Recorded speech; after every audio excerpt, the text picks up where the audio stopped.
الأنبياء والمرسلين وعلى آله الطيبين وعلى صحبه أجمعين أما بعد بسم الله الرحمن الرحیم کتاب الوضو کتاب دے په بیان دا او دا سکی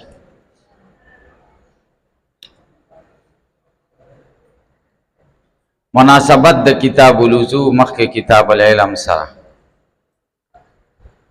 اول کتاب الایمان ذکر کا ځکه ایمان دا مدار د ټولو احکامو دی هیڅ یو حکم د ایمان نه بغیر او هیڅ یو عبادت د ایمان نه بغیر نه صحیح کی بیا احکام خداوندی او عبادات دا د علم نه بغیر نه کی اول په عبادت او په حکم خدا بزان پوهه او بیا با هغه کې نو بیا کتاب العلم ذکر اوس دریم عبادت دی عبادت کې د ټولو نه مهم عبادت صلات دی منځ او داسې د کتاب الصلات نه ځکه مخکې چې دا موقوف علیه دی چا د پاره د صلات د پاره او شرط دی او شرط د مشروط نه او موقوف علیه د موقوف نه مقدمه نو کتاب الوضو ځکه په کتاب الصلات مقدم یو وضو دی او یو وضو دی فرق پکې دا دی وضو هغه اوبو ته وایي چې په کومو باندې اودس کېږي او وضو معنا مصدري ده اودس کول بعض نسخو کی کتاب الطهارت راغله پاغه خو څه اعتراض نشته طهارت جامع ده غسل لا تیمم لا دا ټول خبره طهارت کې راځي خو زمونږ په دې نسخه کې کتاب الوضو دی نو سوال دار چې بیا خو به کې دغه شامل نه دي غسل شو تیمم شو نو جواب داره وضو او به استعمال ول د طهارت د پاره بیا طهارت او به استعمال ول د حدث د وجنا دا حدث بیا دوه قسمه دی اصغر او اکبری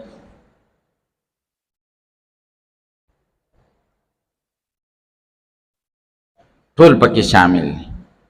لیکن دلته دا خبره اعتراض صحیح نه ده ځکه دا نورو د پاره خپل عنوانات مقرر کړی دي کتاب الوضو کتاب الغسل کتاب التیمم هغه مستقل کړی دي نو د دې لاندې مندرج کول ضروری نه دي بسم الله الرحمن بعض نسخو کې بسم الله د کتاب الوضو را مقدم ده بسم الله الرحمن الرحیم کتاب الوضو او دې نسخه کې داسې دي چې کتاب الوضو نه بسم الله مؤخره بابن فی الوضو باب ده په بیان دا اودس کی او ما جاء فی قول الله تعالی پاک کې چې د پدې قول د خدای کې راغلی دي اذا قمتم الى الصلاه فاغسلوا وجوهكم وايديكم الى المرافق وامسحوا برؤوسكم وارجلكم الى الكعبين آیت کریمه ترجمه الباب کې ذکر کزکا دا اسلوب او طریقہ کار دار چې آیت ذکر کوي بطور دلیل کتاب د بیان د شرطیت او داسک اب باب د په شرطیت د وضو کې او د وضو د شرطیت د پاره د آیت ذکر کې چې وضو شرط ده ځکه خدای ویلي دي چې تاسو اراده د قیام مانځه ته وکړئ نو مخونه وینځئ لاسونه وینځئ تر مرافق پورې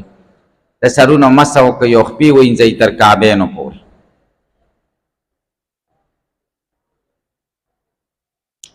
قال ابو عبد الله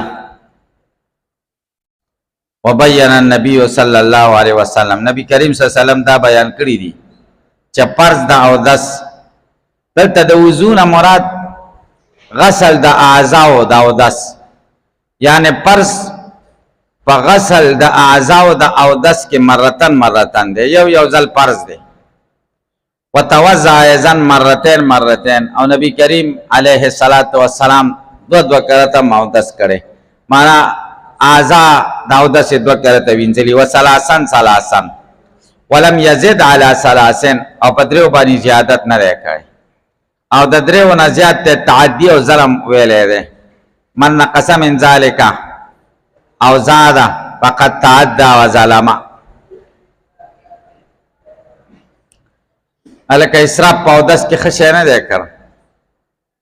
الکه بازي وای اسراف پکې مباح ده او بازي وای مکروه ده چې څوک د مکراهت قائل دي هغه څوک وای مکروه تحریمی ده او څوک وای تنزیهی ده خدا به وبو ته قتل کیږي چې او به خپل مملوک کې وي نو بیا اسراف کراهت تنزیهی ده او کو به مملوک کې نه وي وقف په لکه د جماعت او د مدرسې نو بیا اسراف مکروه تحریمی ده حرام ده چې ډیر وب استعماله په پیسې وکړیا اهل العلم الاسراف فی مکروه ګڼل ده د علم خاوندانو اسراف په داسه کې وان یجاوزوا فعل النبي صلی الله علیه وسلم او دای مکروه ګڼل ده چې دی تجاوز کی د نبی کریم صلی الله علیه وسلم د پیل نه د نبی کریم صلی الله علیه وسلم پیل قسم را ده درې ځله بس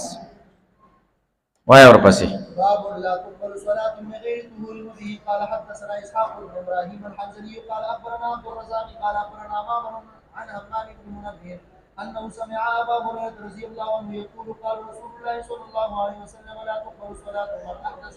حتى يتوضا قال رجل من حضرموت ما الحديث يا ابا ما الحدث ما الحدث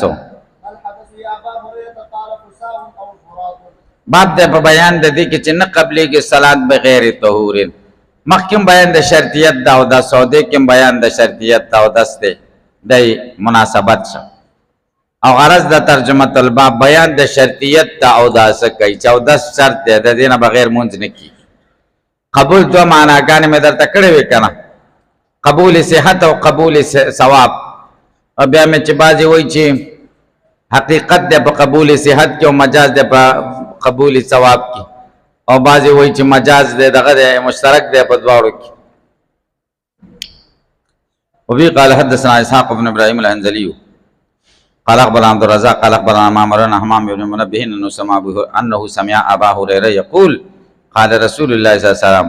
لا يقبل صلاه من حدث نه قبلي کې مون داغه چا چې بیا د شهادت آیت توسع دلته خو دا باب منعقد کړی دی باب قسمت الغنائم کې بیا بل باب منعقد ولا باب لا تقبل صدقه من غلول ذکر حدیث کې دواړه راغلي ترمذی کې ولنه حدیث تاو قال رجل من حضرموت د حضرموت د یمن یو علاقه دغه یو سړی ویل مل حدث بیا د سیسه د یا با اوریرا قال قصاون او زراتن قصا پسکای تا وای او زرات تیز تا وای ساده پښتو کې بدلته ترجمه کوم کړه قصا هغه आवाज ته وای چې د دبر نه خارج شي او आवाज یې نه او زرات د دبر نه خارج هغه ریح ته وای چې आवाज ور سره اټم بم شیطان کیږي شیطان به تخت حدیث کې دی ولهو زراتن او د تیزونه مچي مناسبت د حدیث د باب سره واضح ده واه باب فضل الوضوء والغر المحجلون من آثار الوضوء وبه قال حدثنا يحيى بن بكير قال حدثنا ليس عن خالد بن سعيد بن ابي هلال عن نعيم المجري قال لقيت مع ابي هريره على ظهر المسجد فتوسع فقال اني سمعت رسول الله صلى الله عليه وسلم يقول ان امتي يدعون يوم القيامه غرا محجلين من آثار الوضوء فمن استطاع منكم ان يطيل غرته فليفعل باب د بیان د فضیلت او د اسکه او په فضیلت د غراو تهجیل کې او په فضیلت د هغه خلکو کې چې په تندو خپوی نخې دي من آثار الوضوء د نه خدا او داسنه نو مخکې کوم دا او داس مخکې باب کوم دا او داس یو مسله و دې کې دا او داس یو فضیلت او داوا د باب فضیلت دا او داسه بیان د فضیلت د وضو غور ستوي غور دا اغار جمع ده تندی توي چې اسی او تندې سپینی او محجل د تهجیل نه ده تهجیل دی ته چې د اصلور یا درېخ په سپینی عربو بده سیاس ډېر خو خاو چې په تندی به نه خد سپین والی نو دې کې دو نسخې دي یو د سره باب فضل الوضو وفضل الغر المحجلین من آثار الوضو. غر المحجلین دا مجرور دی مضاف الیه دی د فضل لپاره، او فضیلت د تندو د خپو د نخو من آثار الوضو د اودس سره. الکه تاسو په پوښتنه او زمونږ په دې نسخه کې والغر المحجلون دا مرفوع دی، نو دا بیا که فضل ورسره راو باسي دا به اعراب حکایي. مسلم شریف کې الغر المحجلون دی په حدیث کې، نو دا غیر لپاره فضل مضاف دی په اعراب حکایي کې چې څنګه و مقشانه راو. یادار چې الغر المحجلون مبتدا را خبر حذف دی. الغر المحجلون من آثار الوضوء مفضلون على غیرهم، دا به غوری په نورو خلکو باندې. غورا او تهجیل دا اودس د نبی علیہ السلام د امت خصوصیت ده که د تیر امتونو. راجح قول دا چې دا د امت محمدی خصوصیت نه ده، نور امتونو کې هم. لکه قصې نه معلومیږي چې ابراهیم علیہ السلام سره ښځه او ظالم بادشاه ګیر کړو، چې ورته به دې ویلې چې دا مې خور ده نو بیا پرېښوده، او چې دا مې ښځه ده نو بیا به یې نیوله دي. نو چې ښځه دې ونیوله نو ده ویلې تاسې لوټه راوړئ چې زه اودس وکړم. اودس یې وکړه، په مانځه ودرېده نو باچا لاس به شلېده، فلج به شه چې ښځې ته به یې لاس ونیږدی کړه. نو معلومېږي چې اودس شته. ښه چې دا اودس شته دی، خو دا اودس خو په نورو امتونو کې هم او په نبي علیه السلام په امت کې هم شته. خو غوره او تهجیل دا د نبي علیه السلام د امت خصوصیت دی چې اودس دا اندامونه به پړقېږي قیامت په ورځ.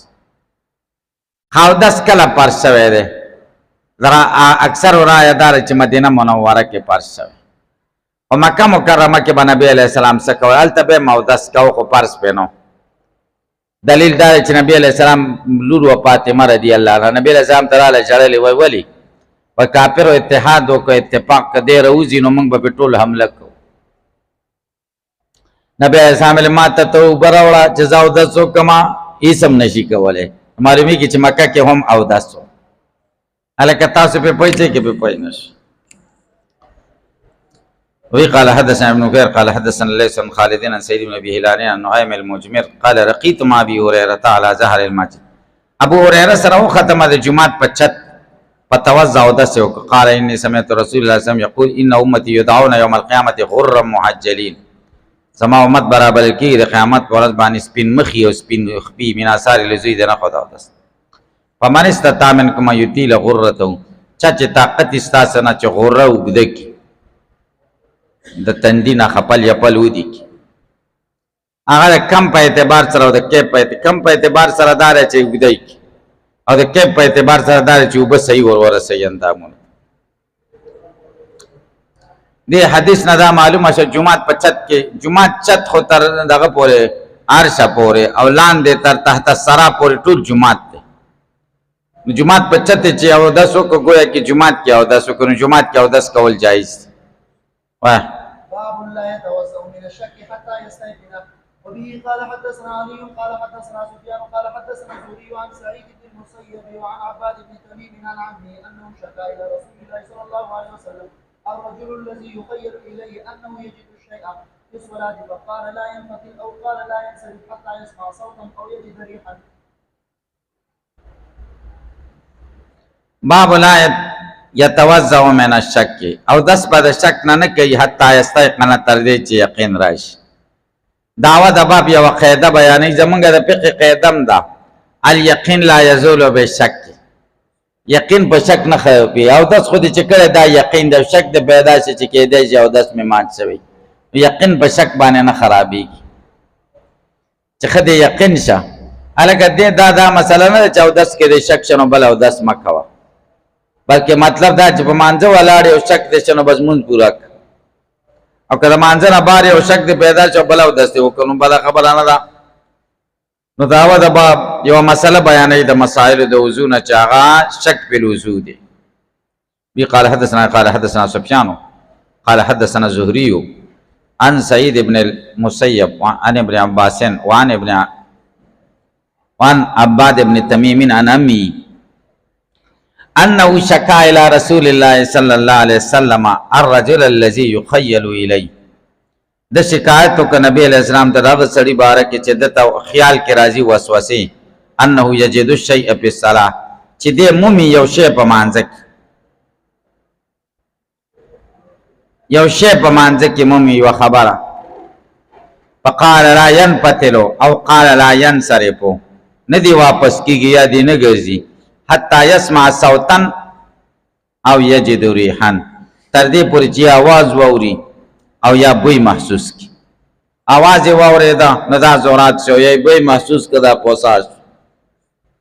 په زورات کې ما بوی یجد ریحا، ورته ورسره دغه نه کړه، په دې کې ورسره आवाज نه. دا الرجل منصوب ده شکا لپاره مفعول به ده، او د شکا فاعل چې کم ده دغه ده د عباد ابن تمیم تر ده. بهم یو قرأ دغه د سراغله روایت انه شکیه الی رسول الله الرجل الذي، الرجل بیا نائب فاعل د شکیه د پارس، بیا به شاکی نشي معلوم چې شکایت چا کړی ده. باب التخفیف فی الوضوء، باب د بیان د تخفیف په اوداسه کې، اوداسه کې تخفیف پکار دی.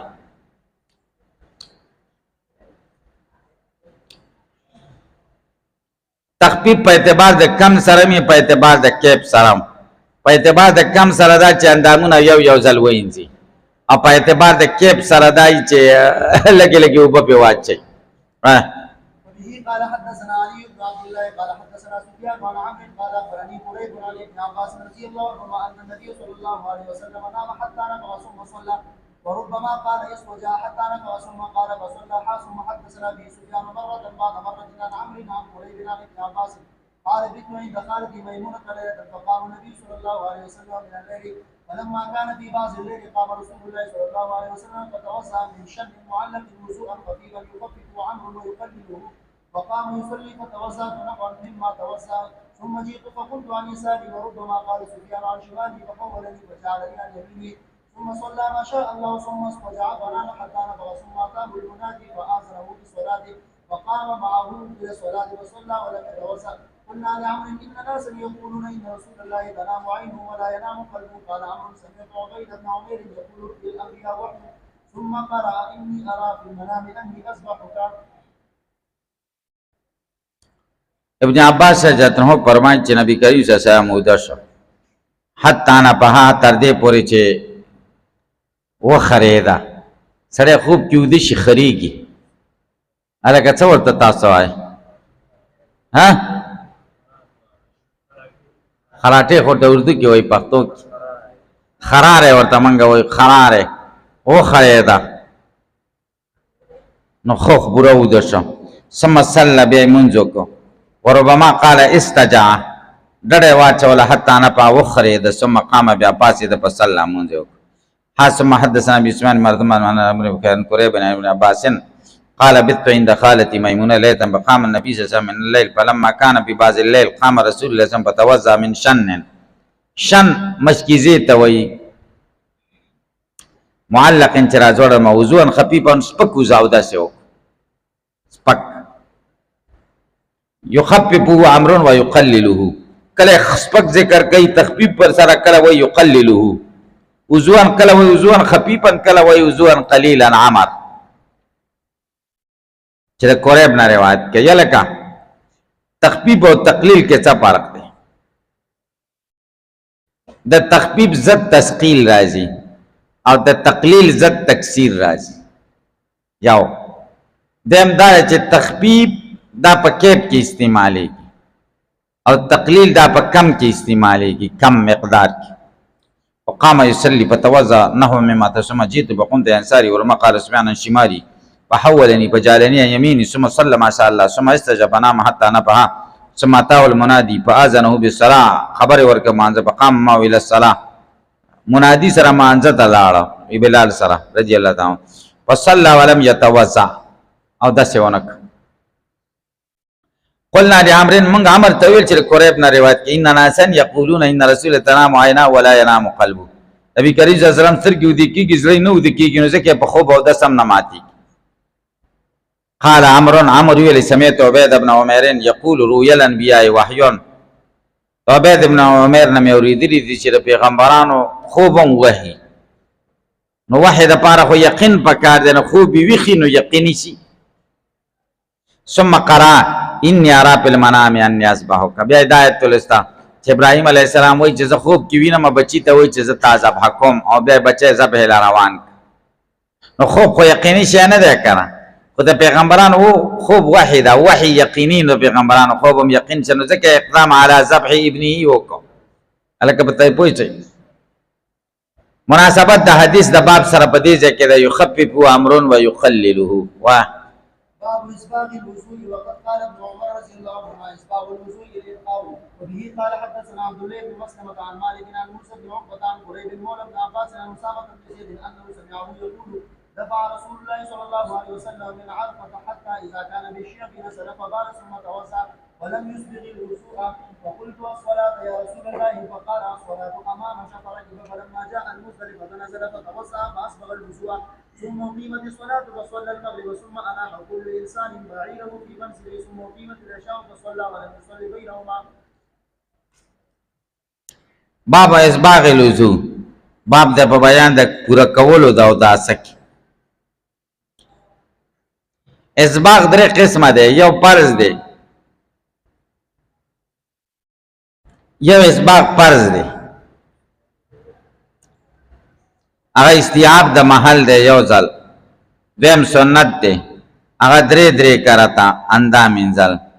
او بل مستحب ده هغه تعالی د غره او د تهجیل ده، د اندامونه دې ځای پورې وینځل چې غره او تهجیل می زیات شي. نه دا اسباغ درې قسمه شو، اسباغ اکمال ته وایي. مخکې سره مناسبت دا ده چې مخکې د ناقص او د ذکر او تخفیف پلوزو، او دې کې د کامل او د ذکر کوي. وقد قال ابن عمر اسباغ الوضوء الانقاء، او دس پورا کول الانقاء ځان ښه صفا کول دي. نو چې او دس دې پورا وکړه انقاء ځان صفا کول ورسره لازم دي کنه، نو دا تفسیر د شی دی په لازم باندې، د اسباغ تفسیر په لازم وکړه چې انقاء ده. واه باب غسل الوجه باليدين. وبه قال حدثنا عبد الله بن مسلم عن مالك عن موسى بن عقبان قريب بن مالك عن أسامة بن زيد انه سمع يقول دفع رسول الله صلى الله عليه وسلم عرفات اذا كان بالشعب. نبی اسلام د عرفین را واپس شعب مقام کې شو، دا بغره کې لار د شعب درې ته وای دره نظر فبارت سودس مات و دس وک ولم يسبق لزودس پورا ونک لګ لګیا سي بوکو. فقلت ما وتري ابن عباس اسامه ابن زید وی الصلاه یا رسول الله، مون بکو کنه د خدای پیغمبر. الصلاه دا مرفوع ده، حانت الصلاه یا رسول مانځه وخت ده د خدای پیغمبر فاعل بشي د حانت تفهم. قال نبی رسول الله فرمایل الصلاه امامک، مون مخ کې ده مخ کې کو، ځکه مزدا ما خام ټیمو کنه، ما خام ما سقطم کې په مزدلفه کې جمع د تاخير کې کنه، پرکبه پر مجال مزدلفه نظر کوش پتاوازا او دسه او کپاس بغل وضو او دسه پورا خ پورا او دسه او کو ثم قیمت الصلاه فصلى المغرب سمانا فكل انسان بعيره. بیا چوکړه هر انسان خپل اوخه په منځلي په خپل ځای کې. ثم قیمت العشاء په اقامت د ماسختن او شپ صلى ولم يصلي بين ما دي پمنت کې مونږ ورک دي دوړو پمنت کې مونږ کول نه دی پکا. نه مناسبت د حدیث د باب سره پدې کې د ثم يسبغ الوضوء فاسبغ الوضوء به او دس کامل. باب غسل الوجه باليدين من غرفتين، باب د بیان د وینځلو د مخ په دواړو لاسونو من غرفتين دی وی لپینا. داوا د باب بیان د ادب ذکر کوي، د آداب د وضو نه. دا داسه د آداب نه یو ادب دار چې مخ وینځي نو وبو په یو لاس راوړي او مخ په دواړو وینځي. یلکه یو خدای چې لختی کې یا هاوس کې نو دواړو لاس باندې بدا خود سي کی، یو دا چې لوټا یا سکی وبا په خو کوزړې په جنې ادا خوري دغه به د خټه نه بچوړي. ایو سړی و کوزړې خاص کړي و 10 په کو کوزړې ما تاسو سړی چغو باندې ځای چاته دا خدمت قیمتي نه د مونږ به درته ولي جاړي وینا بده نه جاړم چې گزارای ما تاسو په دې گزارای مې عورت لیدل او ار یوې تخپل عورت نشم خو دې اوس به بل راځي او د عورت به مې ګور بل خبره لکه په پوهېږئ نو ګوره کوزړی کې دغه کې نو داسې چل به وکړي که نه خلک داسې کوي دې ته اوبه راواچوي او بیا یې داسې کړي اوبه یو موټي ته راواچوي بیا یې دواړو لپه ترې جوړه کړي او بیا یې داسې کوي نو باب دی په بیان د غسل د مخ بالیدین په دواړو لاسونو خو من غرفة واحدین د یو موټي نه اوبه په یو موټي کې راکږې کړي وایه ورپسې وبه قال حدثنا محمد بن عبد الرحيم قال اخبرنا ابو سلمة الخزاعي منصور بن سلمة قال اخبرنا ابن بلال يعني سليمان عن زيد بن اسلم عن عطاء بن يسار عن ابن عباس رضي الله عنهما انه توسع فغسل وجهه اخذ غرفة من ماء فتمسمس بها واستنشق ثم اخذ غرفة من ماء فجعل منها هكذا اصابها الى يده الاخرى فغسل بها وجهه ثم اخذ غرفة من ماء فغسل بها يده. ګورئ دا اصل ترجمه الباب سره مناسبت پدې کې ده ثم اخذ غرفة من ماء فجعل بها هكذا بیا دې ذکر اضافها الى يده الاخرى اذا منصوب نزدیک بل لاستا فغسل بها وجهه على ورپسې وا غرفة من ماء فغسل بها يده اليمنى ثم اخذ غرفة من ماء فغسل بها يده اليسرى ثم مسح براسه ثم اخذ غرفة من ماء فرش على رجله اليمنى حتى غسلها ثم اخذ غرفة اخرى فغسل بها يعني رجله اليسرى ثم قال هكذا رايت رسول الله صلى الله عليه وسلم خیر په پیدا چې من دل الله لو په بده کې راوخه په دې بیا واچولې په غس لاس خیر په بیا دا بل چپخ په بهم په دې کوله په دې لاس باندې وای باب التسمية على كل حال وعند الرفاع. وبه قال حدثنا علي بن عبد الله قال حدثنا جرير عن منصور عن سالم بن ابي الجعد عن قريب عن ابن عباس رضي الله عنهما يبلغ به النبي صلى الله عليه وسلم قال لو ان احدكم اذا اتى اهله قال بسم الله اللهم جنبنا الشيطان وجنب الشيطان ما رزقنا فقضي بينهما ولد لم يضره. باب التسمیت علی کل حال باب د په بیان د بسم الله ویلو کې په هر حال و عند الوقایه د جما په وخت د خدای نوم یادول په هر حال کې خدي په ودس کې هم خدي ان تر دې پورې چې جما په وخت کې نه پرې خودل کیږي چا به د خدای نوم بے ادبی به په دې وخت کې دی وینا دې وخت کې د خدای نوم اخیستل جایز دي نو په ودس کې ولې نه دي جایز په ودس کې خو به طریق من باب طریق الاولا جایز مطلب دا دی چې بسم الله ویل دا خدي چې ودس کې سره وای بعضی ائمه وایي چې بسم الله نه بغیر ودس نه کیږي لا وضوء لمن لم يسمي مون او دس نه کیږي چې چا تسمیه نه ویلي مونږ وای دا معنا ده چې ثواب دا او دا صحیح نه کیږي چې چا بسم الله نه ویلي نه په د صحت نه ده نه په د ثواب ده قال حدثنا عبد الله قال حدثنا جرير منصور عن سلم بن ابي الجعد عن قريب عن ابن عباس يبلغ به النبي صلى الله عليه وسلم دا حدیث نبی علیہ السلام تر سید مرفوع ده قال لو ان احدكم كتر يستاس اذا تا اهله خپل اهل تراش قال وي بسم الله اللهم جنبنا الشيطان خدای مونږ د شیطان نه لری کی وجنب الشيطان ما رزقتنا او شیطان لری کی د هغه څه چې تا مونږ درکړي دي فقضي بينهما فیصله وشي د خدای د بدی په منځ کې ولدن د بچی لم یزره شیطان به ورته zarar نشي نه رسي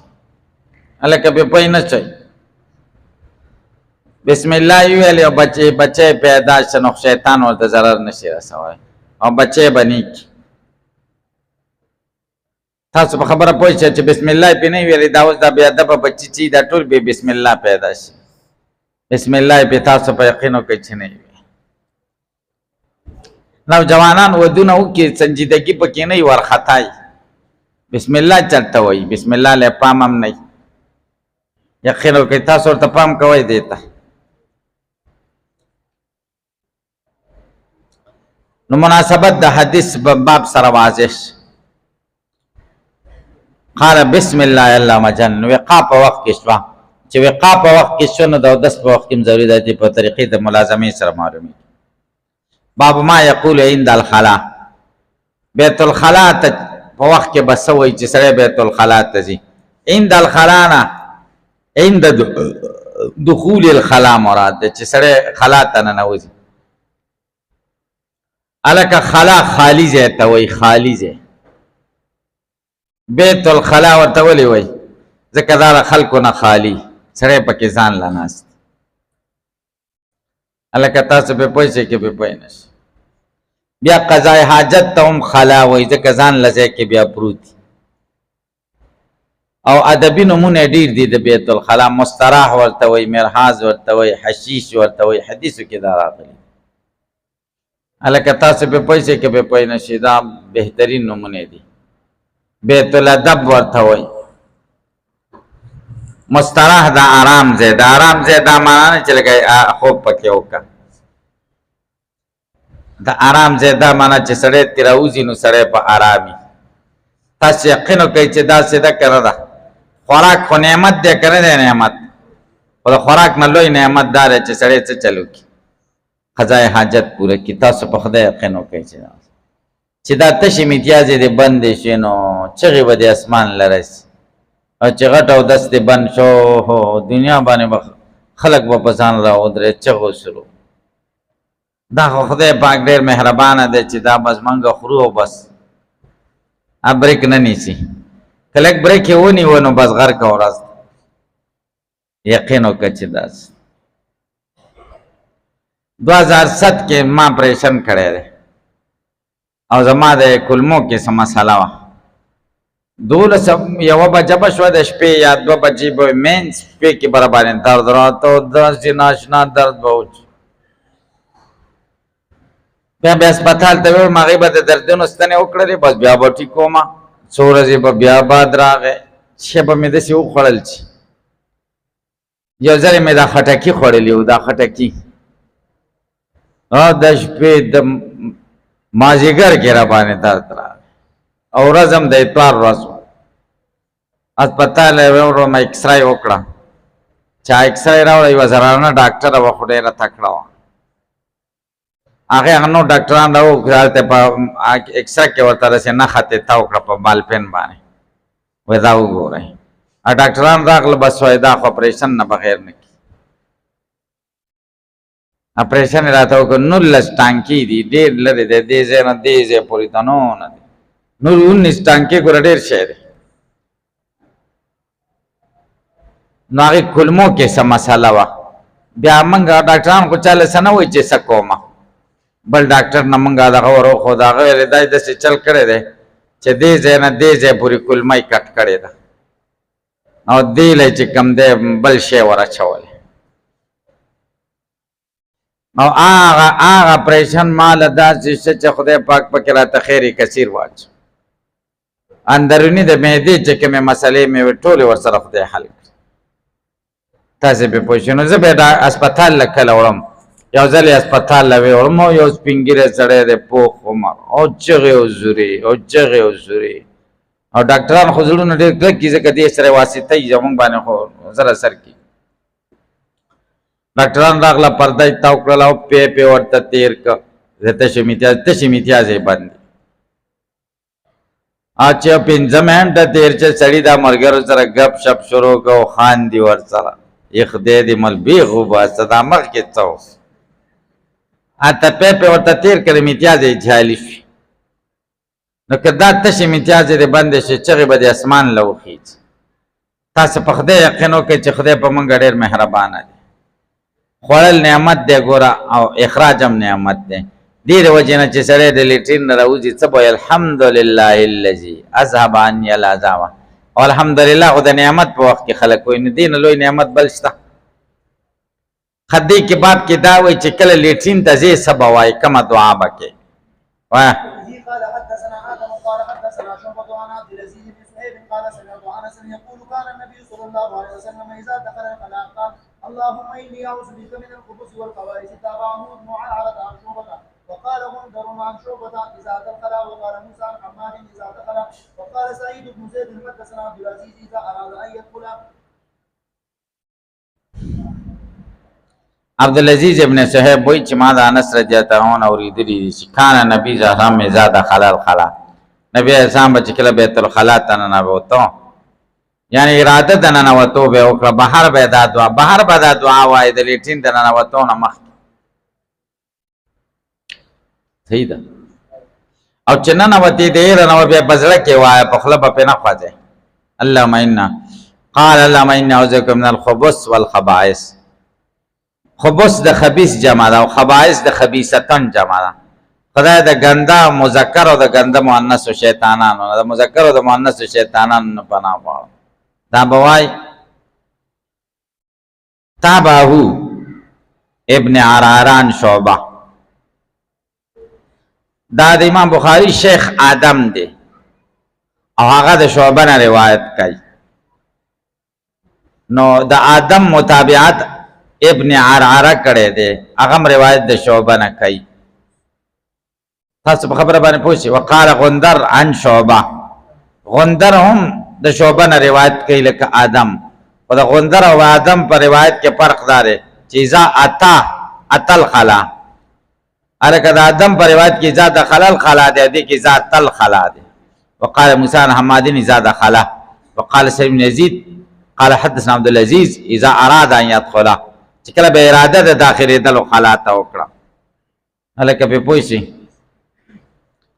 باب وزل ما عند الخلا باب د بیان د ابوي خوتلو کې د خلا په وخت کې سره چې خلا تلاړ شي وب به ورته کړي وب به ځان سره برابرۍ کړي. مونږ ډېر خدای کو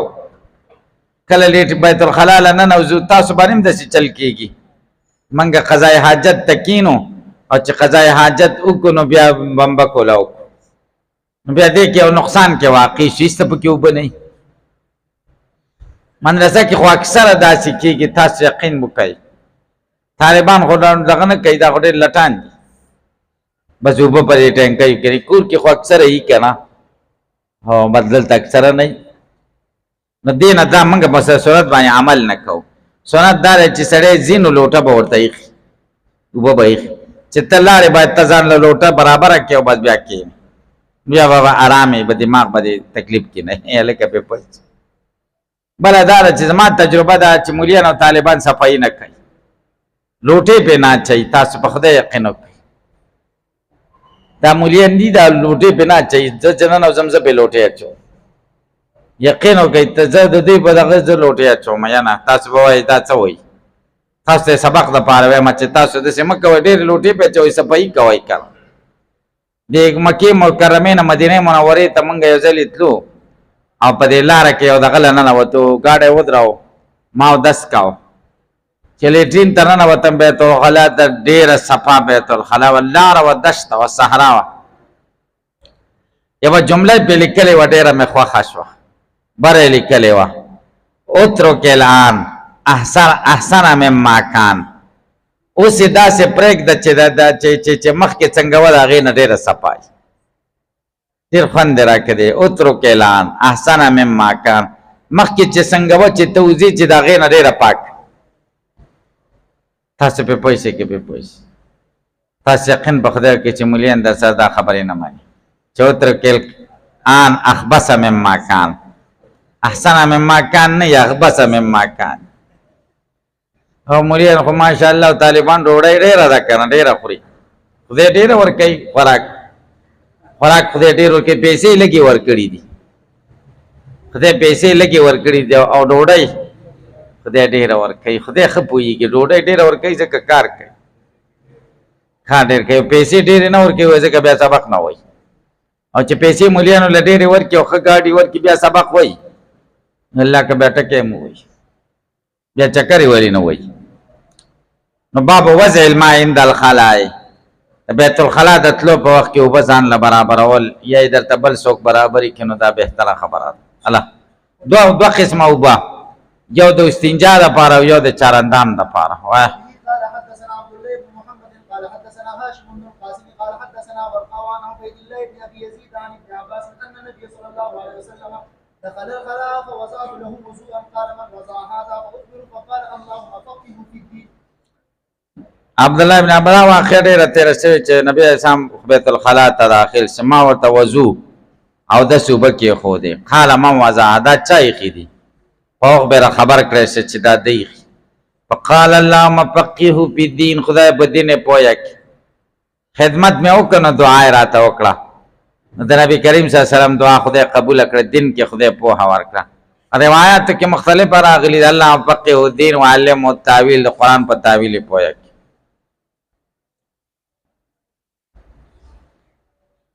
بس درود شریف اللهم صل